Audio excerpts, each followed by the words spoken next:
Assalamualaikum anak-anak Ustadz. Kembali lagi bersama Ustadz dalam pelajaran Bahasa Indonesia. Sebelum belajar, ada baiknya kita mengucapkan lafaz basmalah. Hari ini kita akan bicara mengenai teks laporan percobaan.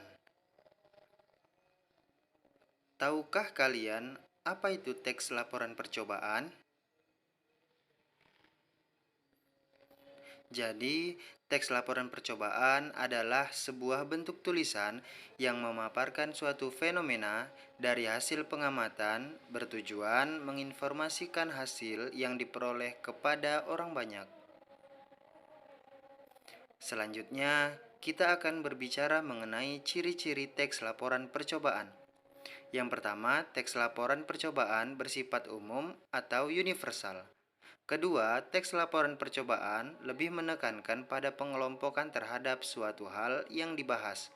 Yang ketiga, teks laporan percobaan memiliki hubungan antara yang dijelaskan dengan kualifikasi yang dijelaskan. Misalnya, objek yang diamati adalah planet Venus, maka dapat diklasifikasikan misalnya pengertian planet Venus, ukuran planet Venus, ciri-ciri planet Venus, dan sebagainya. Begitupun dengan kelelawar. Misalnya yang diklasifikasikan adalah jenis kelelawar, jenis fisiknya, dan kebiasaan hidupnya. Nantinya, bagian-bagian yang telah diklasifikasikan akan dijelaskan secara rinci sehingga menjadi sebuah teks laporan.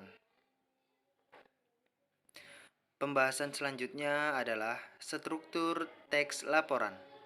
Struktur teks laporan yang pertama adalah pernyataan umum.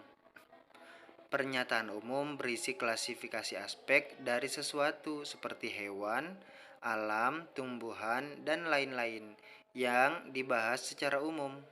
Misalnya, dalam teks kelelawar, pernyataan umumnya adalah kelelawar merupakan mamalia.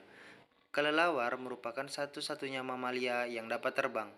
Ada lebih dari 1.000 jenis kelelawar seperti kelelawar vampir, kelelawar telinga panjang, kelelawar ekor tiga, dan kelelawar buah. Struktur berikutnya adalah uraian. Uraian menggambarkan sesuatu yang dibahas secara rinci, bagian per bagian, kebiasaan atau kebutuhan hidup makhluk hidup, dan penggunaan bahan dan alat, perilaku alamiah, dan hal khusus.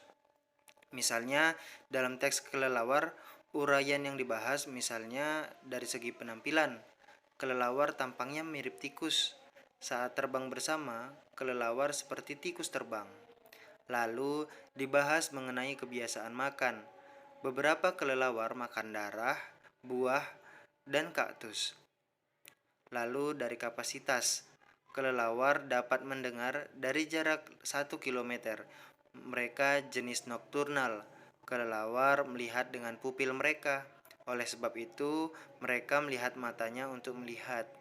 Dilihat dari perkembangbiakannya, misalnya kelelawar memiliki bayi dan kelelawar menyusui anaknya selama setahun.